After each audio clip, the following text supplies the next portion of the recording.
عورت جو ہے اس درد کے وقت بہت ہی زیادہ فرسٹریٹ ہوتی ہے، بہت تکلیف دہ ہوتی ہے، تکلیف زدہ ہوتی ہے، اس قدر کہ موت کے وقت ہونے والی تکلیف سے تھوڑی سی کم تکلیف بچے کی ولادت کے وقت ہوتی ہے۔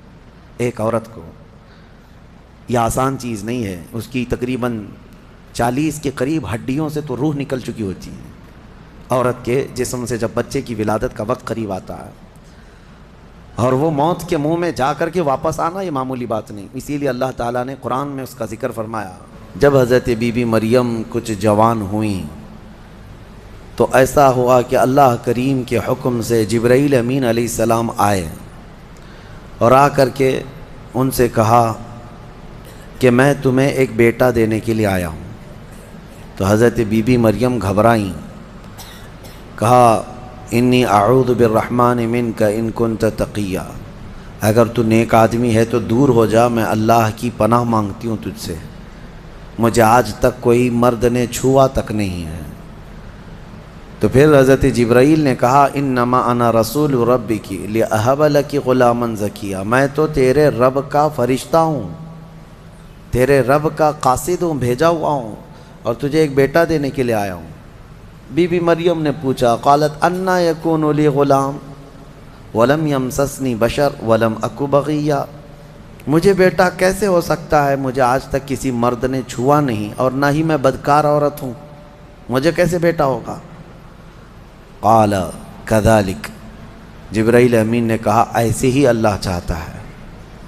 هو علی ہین، قال ربک هو علی ہین وقد خلقتک من قبل ولم تک هو علی ہین ولنجعلہ آیۃ للناس، تیرا رب یہ فرما رہا ہے کہ یہ کام اس کے لیے بڑا آسان ہے، رب تعالیٰ کے لیے بڑا آسان ہے، اور تجھے بغیر کسی شوہر کے ٹچ کیے چھوئے ایک بیٹا دے گا اللہ تعالیٰ، تاکہ اس بیٹے کو اللہ اپنی نشانی بنا دے اور اپنی طرف سے اس کو رحمت بنائے، اور اللہ کا یہ فیصلہ ہے۔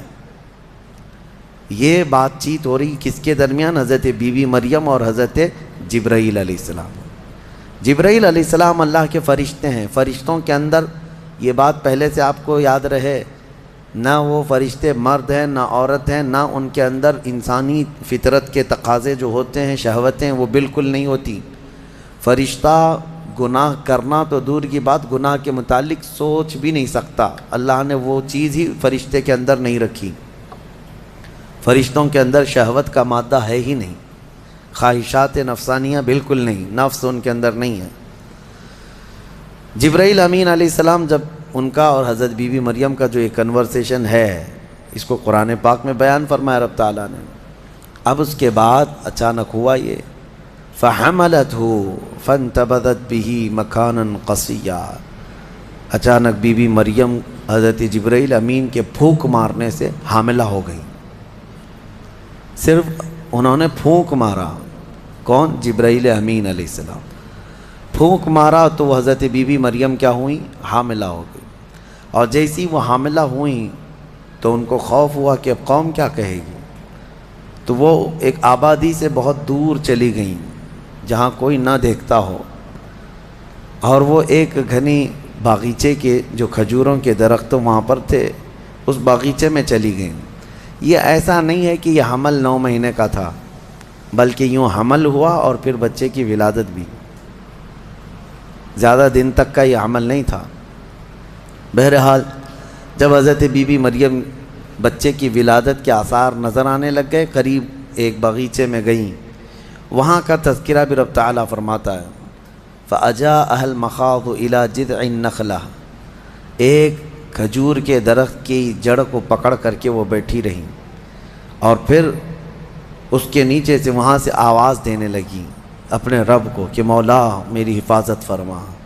اور درد ایسا ہوتا ہے ولادت کے وقت کا، اس وقت کے الفاظ حضرت بی بی مریم کے قرآن فرما رہا ہے، وہ کہہ رہی تھی کنت نسیم منسیا، یہ درد سے پہلے میں مر گئی ہوتی، بھلا دی گئی ہوتی، کاش میں ان تمام چیزوں میں نہ ہوتی۔ عورت جو ہے اس درد کے وقت بہت ہی زیادہ فرسٹریٹ ہوتی ہے، بہت تکلیف دہ ہوتی ہے، تکلیف زدہ ہوتی ہے، اس قدر کہ موت کے وقت ہونے والی تکلیف سے تھوڑی سی کم تکلیف بچے کی ولادت کے وقت ہوتی ہے۔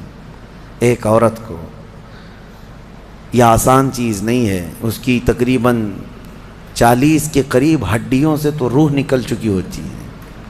عورت کے جسم سے جب بچے کی ولادت کا وقت قریب آتا ہے اور وہ موت کے منہ میں جا کر کے واپس آنا، یہ معمولی بات نہیں۔ اسی لیے اللہ تعالیٰ نے قرآن میں اس کا ذکر فرمایا، وحمل، یعنی عورت جو ہے حملہ وفصالہ 30 شہر، یہ آیت ہے، اس میں اللہ تعالیٰ فرماتا ہے ووضعتہ کرہا، جب وہ بچے کو جنم دیتی ہے تو بڑی تکلیف کے ساتھ دیتی ہے۔ حضرت بی بی مریم کا بھی جب وہ وقت آیا تو وہ درخت کی جڑ کو پکڑ کر کے آواز دینے لگیں، کاش میں اس درد سے پہلے ختم ہو چکی ہوتی، بھلا دی گئی ہوتی۔ تو رب تعالیٰ کی طرف سے آواز آئی، اللہ تحزنی وقد جعل ربکی سریا، گھبرا مت اے مریم، تیرا رب تیرے لیے آسانیاں پیدا فرمائے گا، آسانیاں پیدا فرمائے گا۔ اس درخت کو ہلاؤ، پکی کھجوریں گریں گی تم پر۔ حضرت اللہ کی طرف سے حضرت بی بی مریم کو جو پیغامات آ رہے تھے یہ کیا تھے؟ یہاں پر بھی میں بتا دوں، اللہ تعالیٰ اپنے بندوں کو جو پیغامات دیتا ہے اس کے 3 طریقے۔ ایک وحی ہے جو نبیوں کو دی جاتی ہے، یعنی وہ وحی ہے، اس کو وحی کہتے ہیں، جو اللہ تعالیٰ کا پیغام نبی کو آئے۔ وحی کے بھی کئی طریقے ہیں، ڈائریکٹ اللہ تعالیٰ سے وہ کلام کر لیں یا کسی فرشتے کے ذریعے سے کر لیں، جیسے جبرائیل امین علیہ السلام جو لے کر کے آتے تھے اور نبیوں کو پہنچاتے تھے، یہ بھی کیا ہے، اس کو کیا کہتے ہیں، وحی، وحی ہے۔ اور اللہ کے ولیوں کو جو پیغامات اللہ کی طرف سے ملتے ہیں، اس میں فرشتہ تو نہیں آتا، لیکن اللہ تعالیٰ ان کو کچھ باتوں کی ہدایت دل میں ڈالتا ہے یا ان کے ذہن میں، دماغ میں وہ چیزیں اچانک اترتی ہیں، اس کو کہتے ہیں الہام۔ یہ وحی نہیں ہے، یہ کیا ہے، الہام۔ اور عام مومنین کے دلوں میں بھی اللہ ہدایت ڈالتا ہے، آپ کو خود بھی کچھ چیزیں سمجھ میں آ جاتی ہیں، یہ صحیح ہے، یہ غلط ہے، یہ اللہ کی طرف سے دی ہوئی ہدایت ہے، اس کو القاء کہتے ہیں۔ ہے اللہ کی دی ہوئی ہدایت، لیکن اگر وہ نبی کو ہو تو وحی ہے، ولی کو ہو تو الہام ہے، عام مومنین کو ہو تو القاء ہے۔ اور کچھ کافروں کو بھی ہوتی ہے، کافروں کو جو چیزیں معلوم ہوتی ہیں اس کو استدراج کہتے ہیں، یعنی وہ بھی کچھ چیزیں معلوم کر لیتا ہے۔ بہرحال یہ ایک الگ بحث ہے۔ حضرت بی بی مریم کو یہ الہام اللہ کی طرف سے تھا۔ اللہ تبارک و تعالیٰ نے ان کو فرمایا کہ درخت کی یہ جڑ کو ہلاؤ، پکی کھجوریں گریں گی۔ کھجوریں گریں تو اللہ کا حکم ہوا فکلی وشربی وقری عینا، کھاؤ پیو اور اپنی آنکھیں ٹھنڈی کرو۔ درد زہ اس کو کہتے ہیں، بچے کی ولادت کے وقت ہونے والا درد۔ قرآن کے اعتبار سے اس درد کے وقت عورت کو کھجور کھانا چاہیے، کھجور سے افاقہ ہوگا، کیونکہ قرآن میں اللہ نے بی بی مریم کو یہ عطا فرمایا۔ وہ کھجوریں کھائیں اور اس کے بعد اب جو حکم تھا اللہ کا وہ کیا تھا، فَإِمَّا تَرَيِنَّ مِنَ الْبَشَرِ أَحَدًا فَقُولِي إِنِّي نَذَرْتُ لِلرَّحْمَنِ صَوْمًا، اگر کوئی آدمی تجھے نظر آ گیا بچہ ہونے کے بعد، بچے کو دیکھ کر کے کوئی بھی اگر تم کو نظر آیا تو بات مت کرنا کسی سے۔ اس وقت چپ کا روزہ ہوتا تھا، یعنی خاموشی کا روزہ، ہماری شریعت میں نہیں ہے، لیکن پہلے کی شریعت میں چپ رہنے کا روزہ بھی ہوتا تھا، یعنی وہ جو ٹائم ہے اتنے ٹائم تک کسی سے بات نہیں کریں، یہ ہونا چاہیے، لیکن ہماری شریعت میں نہیں ہے۔ کاش یہ روزہ عورتوں پر ہو جاتا، بہت سارے لوگ محفوظ ہو جاتے ہیں۔ خیر، حضرت بی بی مریم کو کہا گیا کہ چپ کا روزہ رکھنا، اور کوئی بھی اگر بات کرے تو اشارہ کرنا اپنے بیٹے کی طرف کہ اس سے بات کرو، میں آج چپ کا روزہ ہوں، یعنی وہ اشارہ لوگ سمجھ جاتے تھے کہ روزہ ہے۔ تو حضرت بی بی مریم وہاں جب پہنچی تو درد زہ کے بعد حضرت عیسیٰ علیہ السلام پیدا ہو گئے۔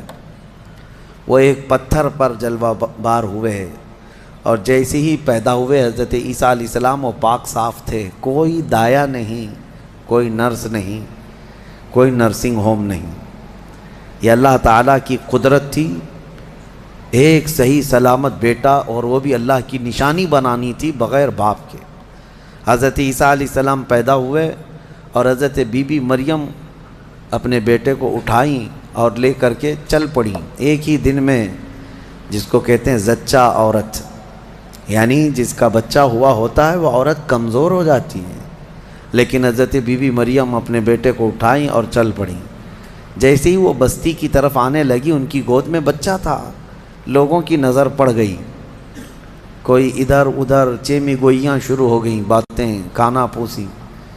لوگ جمع ہوئے اور پوچھنے لگے، یا اخت ہارون ما کان ابوک امرأ سوء وما کانت امک بغیہ.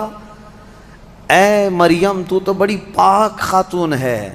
اخت ہارون کہا جاتا تھا پاک عورت کو. تو تو بالکل ہارون کی بہن کی طرح ہے. تو نے یہ کیسے کر لیا؟ نہ تیرا باپ بدماش تھا، نہ تیری ماں بری تھی، یہ کہاں سے آ گیا تیرے اندر بچہ؟ فاشارت الیہ، بی بی مریم نے اپنے بیٹے کی طرف اشارہ کیا، اس سے بات کرو، میں آج چپ کا روزہ ہوں. لوگوں نے کہا، قالوا کیف نکلم من کان فی المہد صبیا، ہم اس سے کیسے بات کریں جو گود میں بیٹھا ہوا ہے؟ گود کے بچے سے بات کریں گے؟ تو اشارہ اس طرف کر رہی ہے. تو لوگ ابھی یہ بات چیت کر ہی رہے تھے، گود میں سے ہی حضرت عیسیٰ علیہ السلام بول پڑے. قال انی عبد اللہ آتانی الکتاب وجعلنی نبیا وجعلنی مبارکا اینما کنت واوصانی بالصلاة والزکاة ما دمت حیا وبرا بوالدتی ولم یجعلنی جبارا شقیا والسلام علی یوم ولدت ویوم اموت ویوم ابعث حیا. یہاں تک کا کلمہ عیسیٰ علیہ السلام نے گود میں ہی کیا. کیا کہتے ہیں؟ اے لوگوں، میں اللہ کا بندہ ہوں، انی عبد اللہ، میں اللہ کا بندہ ہوں، اور اس نے مجھے نبی بنا کر بھیجا ہے. حضرت عیسیٰ علیہ السلام کو گود میں ہی نبوت ملی ہے، گود میں نبوت ملی ہے. اس نے مجھے نبی بنا کر بھیجا ہے. صرف نبی نہیں، وجعلنی مبارکہ، اور مجھے برکت والا بنا کر بھیجا ہے.